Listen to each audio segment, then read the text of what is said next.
Em 2006, uma misteriosa onda de metano surgiu, desencadeando uma corrida contra o tempo para entender e mitigar seus impactos no frágil equilíbrio climático do nosso planeta. Cientistas ao redor do mundo se esforçaram para identificar a fonte desse aumento súbito, inicialmente buscando uma correlação com as emissões de combustíveis fósseis. No entanto, para sua surpresa, não encontraram nenhuma conexão direta. Nos últimos 16 anos, esse potente gás de efeito estufa tem se intensificado, desafiando explicações e gerando preocupação generalizada. Os riscos não poderiam ser maiores. Se não controlarmos essa ascensão do metano, poderemos enfrentar uma inversão climática catastrófica, semelhante ao fim da última era do gelo, há cerca de 12 mil anos. Esse evento transformou o planeta em questão de décadas, tornando regiões inteiras inabitáveis. À medida que o tempo avança, cientistas correm para desvendar o mistério por trás dessa preocupante onda de metano. Será que encontrarão uma solução a tempo, ou sucumbiremos às devastadoras consequências da inação? Junte-se a mim para entender as evidências de que podemos estar diante de um evento de término da era glacial. Nosso planeta passou por diversos períodos de glaciação extensa, conhecidos como Idades do Gelo, ao longo de sua longa história. A Idade do Gelo mais recente começou há cerca de 2,6 milhões de anos, e ainda perdura até os dias atuais.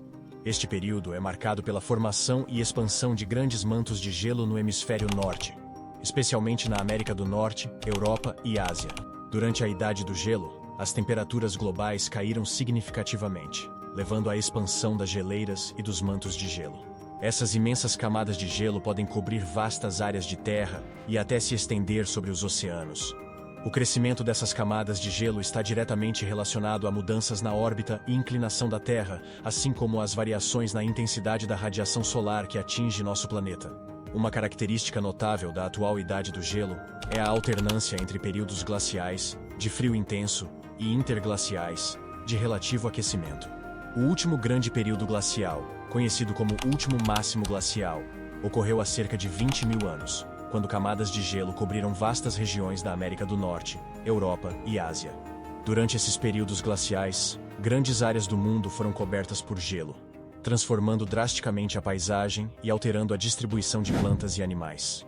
As camadas de gelo eram tão extensas que causaram uma queda significativa no nível global do mar, expondo pontes terrestres que permitiram o movimento de espécies entre continentes. Com o aquecimento do clima no final do último período glacial, as camadas de gelo começaram a derreter, resultando no aumento do nível do mar e na formação das linhas costeiras que conhecemos hoje. Os mantos de gelo da Groenlândia e da Antártida são os remanescentes da vasta glaciação do passado. O impacto das idades do gelo nos ecossistemas da Terra e na evolução da vida foi profundo. Durante essas eras, muitos animais grandes, como mamutes e tigres dente de sabre, foram extintos. Isso se deveu tanto à caça pelos humanos, quanto às grandes mudanças climáticas que dificultaram a sobrevivência dessas espécies. Embora o clima esteja mais quente agora, a Terra ainda está tecnicamente em uma era glacial, apenas em um estágio onde as geleiras não cobrem tanto o planeta quanto antes. Essas grandes mudanças no clima, quando passamos de períodos de muito gelo para menos gelo, são conhecidas como eventos de término da era glacial.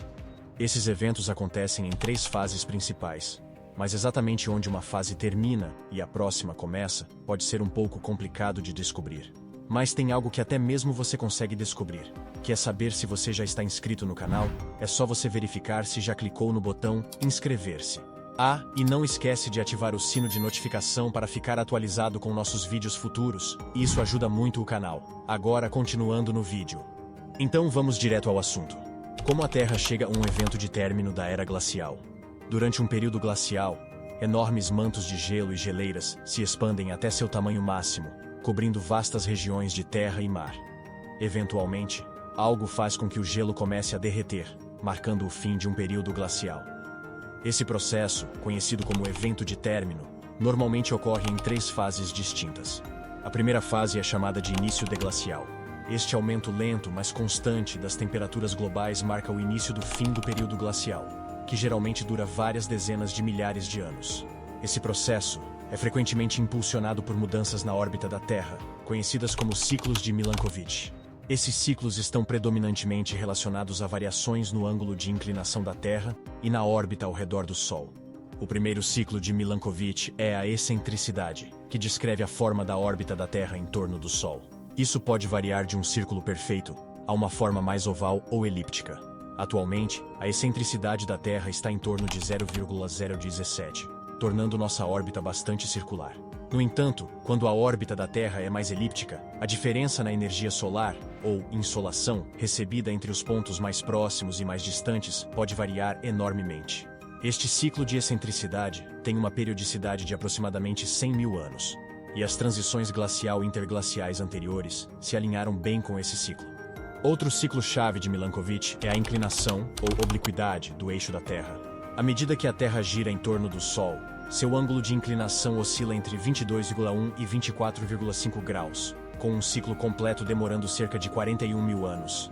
Esta mudança no ângulo de inclinação afeta a distribuição da radiação solar recebida pelo planeta, contribuindo para mudanças climáticas de longo prazo. À medida que o eixo da Terra se inclina mais, expõe uma região polar maior à radiação solar durante o verão, levando ao rápido derretimento da camada de gelo e subsequentes efeitos de feedback sobre o clima global. A análise dos últimos 800 mil anos revela uma forte correlação entre esses eventos e o fim das eras glaciais. Atualmente, a inclinação axial está diminuindo em relação ao seu valor máximo, o que deveria, em teoria, reduzir os efeitos de derretimento nas calotas polares. Outro fator é a precessão do eixo da Terra, que afeta o tempo das estações em relação à órbita da Terra ao redor do Sol. Este ciclo opera numa escala de tempo de aproximadamente 19 mil a 23 mil anos, e mostra um alinhamento regular com eventos de terminação. Embora a correlação não seja perfeita, parece que uma combinação desses fatores impulsiona o evento de término. Esses fatores de Milankovitch criam um ciclo de feedback que propaga o aquecimento do planeta.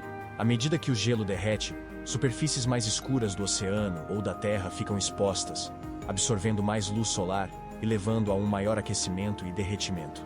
Este processo se acelera, levando a Terra a um período de rápido aquecimento denominado deglaciação total. Durante esta fase, ocorre um derretimento significativo do gelo e aumento do nível do mar durante um curto período, geralmente décadas. A liberação de gases de efeito estufa como CO2 e metano, anteriormente dissolvidos em oceanos frios ou no permafrost, impulsiona ainda mais o aquecimento, acelerando o processo e reorganizando as correntes oceânicas. Só depois desta segunda fase de rápido aquecimento é que as temperaturas globais começam a estabilizar, marcando o início de um período interglacial, que é a fase em que nos encontramos agora. Durante este período, as camadas de gelo estabilizam e reduzem de tamanho, e o nível do mar entra em equilíbrio. À medida que as temperaturas aumentam, os ciclos de feedback negativo tornam-se mais significativos, como o crescimento da vegetação em áreas anteriormente cobertas de gelo, que funciona como sumidouro de carbono, e os processos de intemperismo que absorvem o CO2 atmosférico. Esses processos servem para estabilizar os níveis de CO2 e de temperatura na atmosfera, que é o estado atual do nosso clima. Mas por que os níveis de metano estão aumentando? E como exatamente isso é medido? Os cientistas ficaram chocados ao ver os níveis de metano subirem em 2020, embora os confinamentos provocados pela Covid-19 tenham levado a um ar mais limpo e a menos poluição por dióxido de carbono. O metano aumentou 15 partes por bilhão naquele ano, o maior salto registrado desde 1983. Em 2021, o aumento foi ainda maior, 18 partes por bilhão. O metano é um gás natural produzido ao nosso redor, nas zonas úmidas, nos oceanos e até no sistema digestivo de vacas e outros animais. É inodoro e incolor, mas também é um poderoso gás de efeito estufa, significando que é muito eficiente em reter o calor do Sol. Na década de 1980, os níveis de metano dispararam à medida que a indústria do gás natural crescia. Mas na década de 1990, esses níveis estabilizaram. Então, em meados da década de 2000, os cientistas notaram algo estranho. O metano começou subitamente a aumentar novamente. O que estava acontecendo? Bem, nem sempre é fácil identificar a fonte exata do metano. Ao contrário do dióxido de carbono, que provém principalmente da queima de combustíveis fósseis, o metano tem várias fontes naturais. Uma coisa que os cientistas sabem é que o metano permanece na atmosfera durante cerca de uma década antes de se decompor. E quando está na atmosfera, é extremamente eficiente em reter o calor, cerca de 80 vezes mais do que o dióxido de carbono. Isso ocorre porque a estrutura química do metano é como uma máquina perfeita de absorção de calor, especialmente em uma determinada faixa de comprimento de onda que normalmente escapa para o espaço. Embora o metano não dure tanto quanto o dióxido de carbono na atmosfera, seus poderes de superaquecimento o tornam um importante agente nas alterações climáticas. A estrutura molecular do metano torna-o altamente eficaz na absorção e emissão de radiação infravermelha, especificamente em comprimentos de onda de cerca de 3,5 e 8 microns. Este intervalo coincide com uma janela atmosférica, permitindo que a radiação escape para o espaço. Em contraste, o CO2 absorve radiação em diferentes comprimentos de onda, que já são efetivamente absorvidos pela atmosfera. Isso torna a contribuição do metano para o efeito estufa mais pronunciada. Nos últimos anos, nossa capacidade de detectar fontes de metano melhorou significativamente, graças a tecnologias avançadas que podem identificar emissões tanto do solo quanto do espaço. Uma abordagem particularmente interessante envolve disparar um laser no solo, sintonizado em um comprimento de onda de 3,5 ou 8 microns. Quando a luz do laser retorna, ela pode ser usada para criar um mapa dos níveis de metano ao redor do planeta. Ao analisar a luz absorvida, os pesquisadores podem identificar áreas de alta concentração de metano. Usando esta tecnologia, o Laboratório de Propulsão a Jato da NASA detectou uma enorme nuvem de metano acima de um aterro iraniano, emitindo mais de 18.700 libras de metano por hora. No entanto, isso é insignificante em comparação com um conjunto de superemissores no Turquemenistão, associados à infraestrutura de petróleo e gás, que em conjunto liberam mais de 111.000 libras de metano por hora. As descobertas mais recentes publicadas na Global Biogeochemical Cycles mostraram que as emissões de metano estão aumentando nas regiões tropicais e pantanosas, impulsionadas pelo aumento das temperaturas e dos níveis de CO2. Isto levou a um crescimento e decomposição mais rápidos da matéria orgânica, resultando em taxas mais altas de liberação de metano. As regiões de permafrost, que armazenam grandes quantidades de carbono, também contribuem para as emissões de metano à medida que descongelam e libertam material orgânico preso. Embora os aterros modernos frequentemente tenham sistemas de captura de metano, nem todo o metano é capturado e parte é liberada na atmosfera. Felizmente, a tecnologia de detecção de metano está sendo implementada para identificar fugas e recolher emissões de metano provenientes de infraestruturas de petróleo e gás, bem como de aterros sanitários. Isto é impulsionado principalmente por motivações econômicas, uma vez que a captura e utilização de metano pode gerar receitas. No entanto, também tem o benefício de reduzir as emissões de gases de efeito estufa. Então, o que tudo isso realmente significa para nós? Os dados mostram que a agricultura e as fontes de resíduos contribuíram com cerca de metade do recente aumento nas emissões de metano, que vimos entre 2006 e agora. Acredita-se que a outra metade seja impulsionada por processos biogênicos naturais, especialmente o ciclo de feedback das zonas úmidas. Agora, o interessante é que, embora o nível atual de emissões globais de metano biogênico ainda esteja dentro do intervalo histórico normal, a velocidade e a aceleração desta tendência são extremamente elevadas em todos os padrões históricos, mesmo durante a ascensão pós-1800, impulsionada pelo uso de combustíveis fósseis. Este componente da mudança do metano é provavelmente algo que a natureza nunca viu antes na história recente. A boa notícia é que estamos entendendo melhor de onde exatamente todo esse metano está sendo emitido. O desafio é que não sabemos que caminho esta tendência seguirá. E se for a própria natureza a produzir o metano, em vez de atividades humanas diretas, poderá ser muito mais difícil abrandar ou interferir neste processo. Capturar metano também é muito complicado, ainda mais do que capturar CO2 do ar.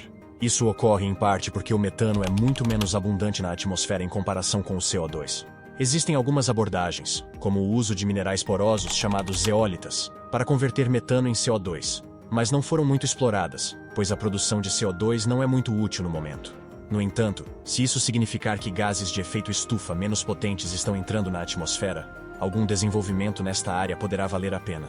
O resultado final é que temos muito trabalho a fazer para compreender e enfrentar este desafio do metano.